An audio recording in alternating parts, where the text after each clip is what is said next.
Hey everyone, welcome to a new episode of Git Good at OpenRCT2 2. In this episode, I will show you how to make nice looking red rock canyons. Now, the instructions for this tutorial were actually provided by Mekkit.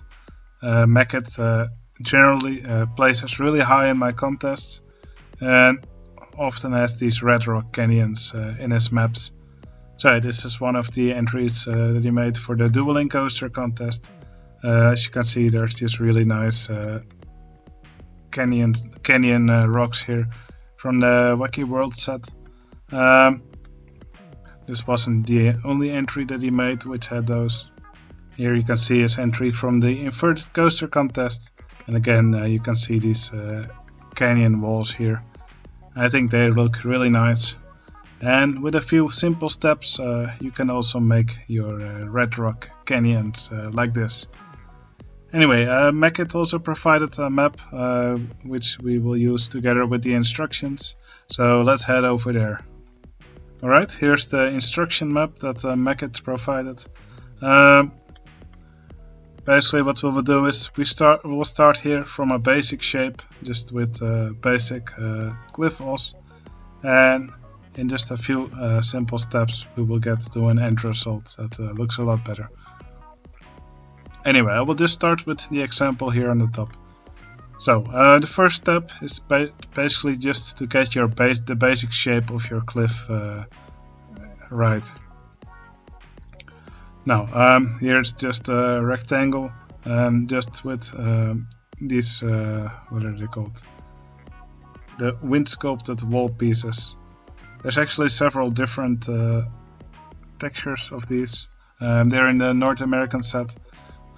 Yeah, as you can see, there's quite a few of them. I see 6 of them here.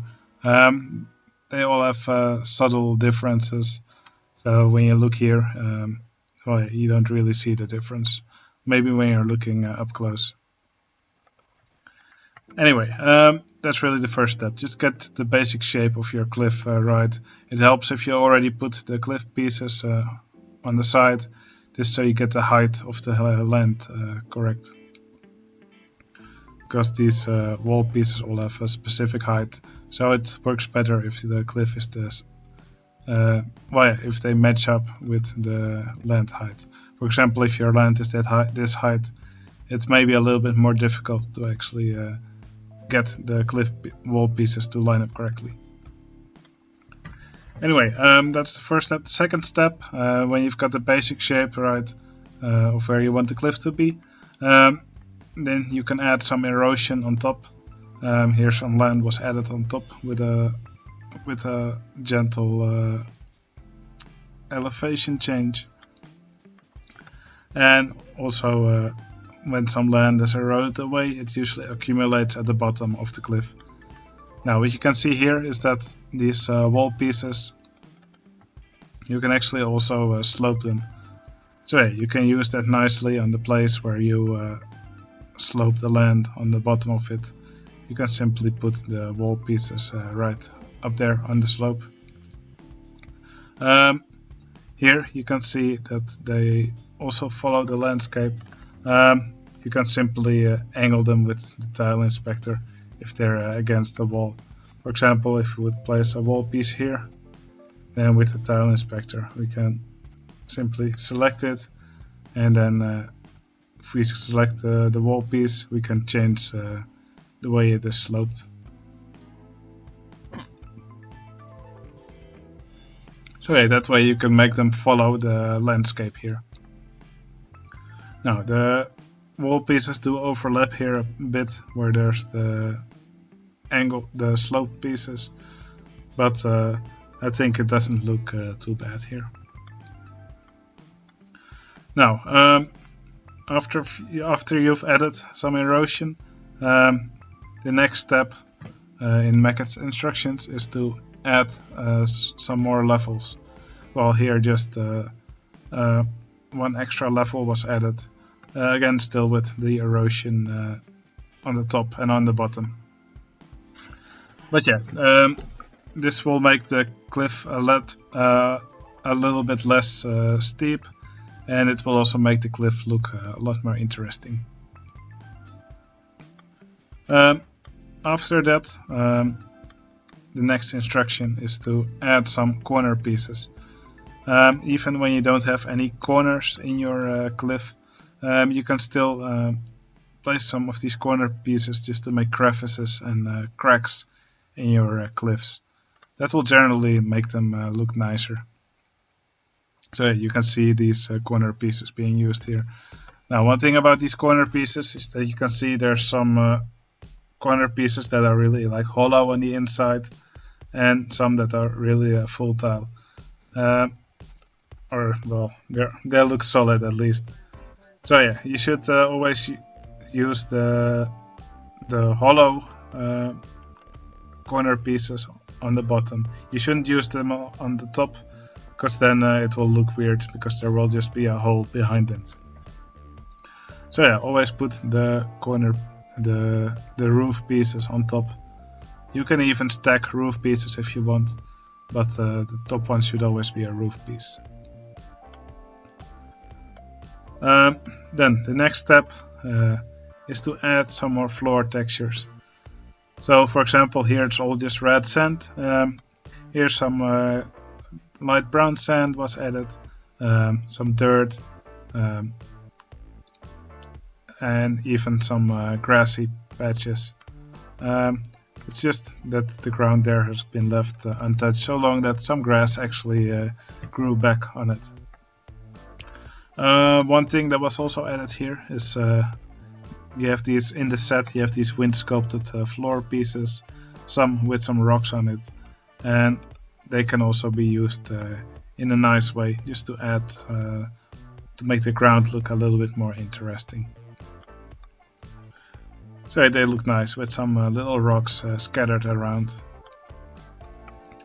And finally, then the last step is to add some trees to it. Now, these red canyons are usually found in North America, in the West, and usually in this area there's also pine forests. So they go great with pine trees. So yeah, just try to use a few different kinds of pine trees. Also, at the base of these canyon walls, Mekkit likes to place some dead trees. These are just unfortunate trees that were buried by stuff falling down.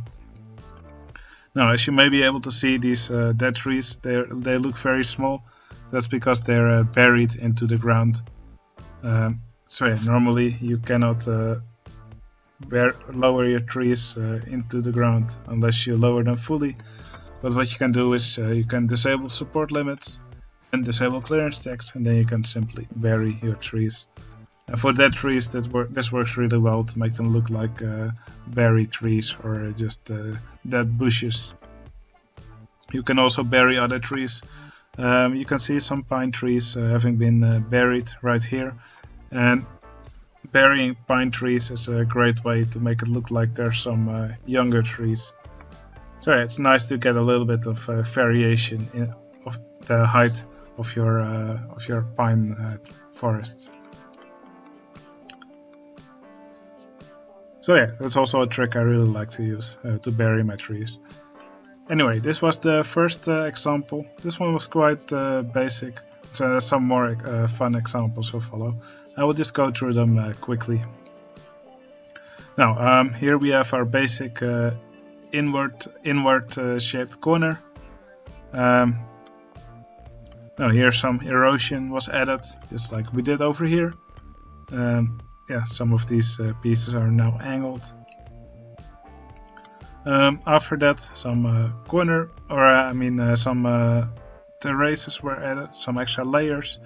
So here it was a uniform extra layer along the length.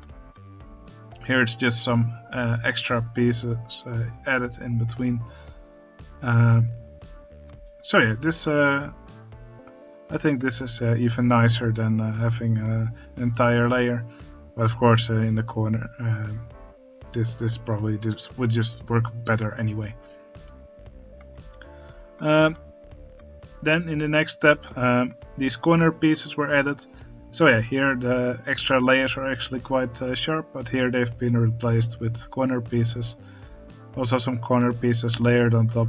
and they really take away the grid-like look.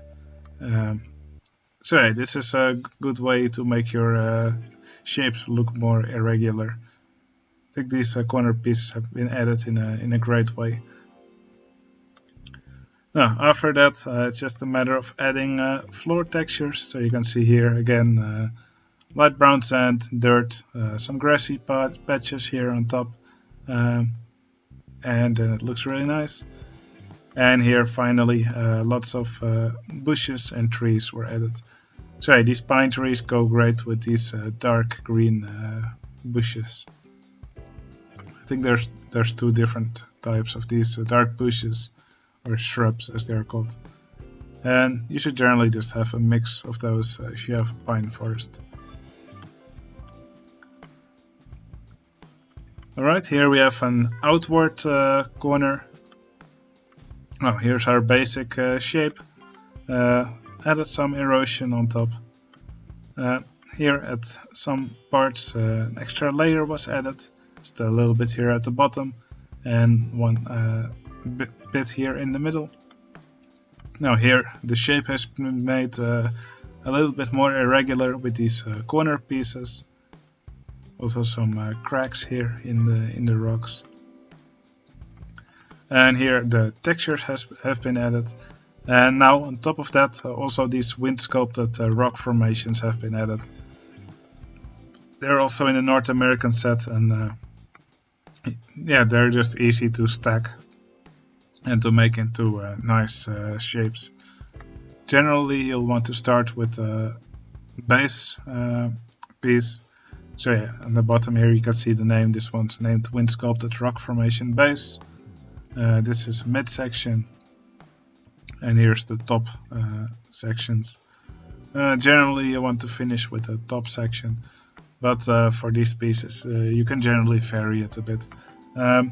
So yeah, this one has a base on the bottom, then a midsection, and it ends with a top. But you can mix it up. And something you can also do is, here we have a midsection. But yeah, you can also even take these pieces and just like the trees, you can bury them a bit. And this works great. It's almost like they were made for burying. But yeah, that's just one of the things you can do. And some more little rocks were added here, scattered around. And finally then it's just a matter of placing some nice trees around it. Again, also with some dead trees around the base.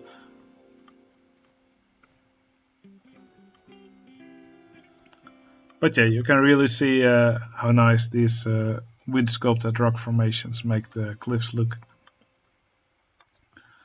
Alright, here we have a plus shape. So this one's covered on all sides.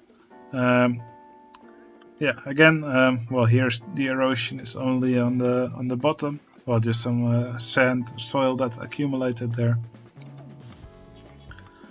Here some layers were added in some of the corners. Here finally some corner pieces were added, and they really changed the way this rock formation looks in a positive way.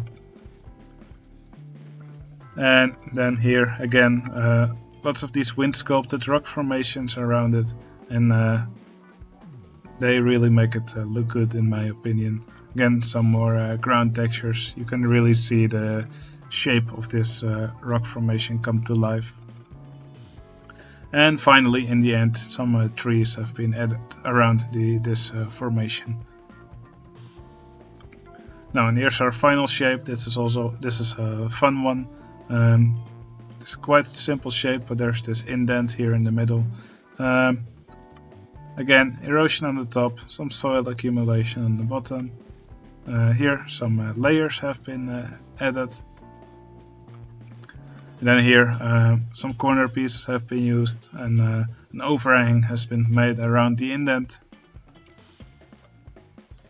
And then here ground textures have been used to actually make a look like there's a tunnel here in this rock formation. I think this is actually the skyscraper roof piece. It's also in the North American set, but it's a really useful floor piece. One of the few really useful items from the expansions. So yeah, you can make this to make a really dark looking floor. You can even make your path invisible with the tile inspector. Just select the path and put a corrupt element on top, and then you can make guests walk on the skyscraper roof piece. So yeah, if you don't have any dark paths available in your bench that look good, you can use the skyscraper roof pieces greatly as paths. But yeah, here it's used as a tunnel, also with the dark wall, just to make it look darker here on the inside. Again, some of these wind sculpted rock formations have been strewn around here.